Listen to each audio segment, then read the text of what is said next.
Hello folks, in this video I'm going to show you how to delete your YouTube channel on PC. So there are two ways. The first one is go on YouTube,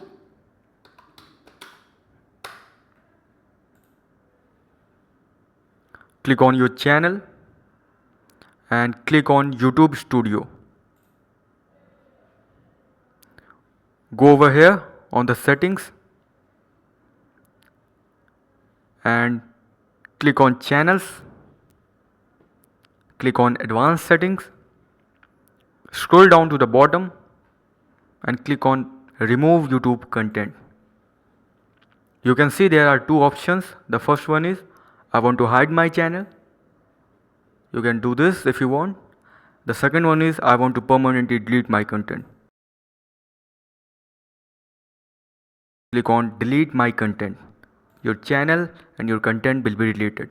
The second way is click on your channel and click on settings. Now click on view advanced settings. Now here you can click on this button and your channel will be deleted.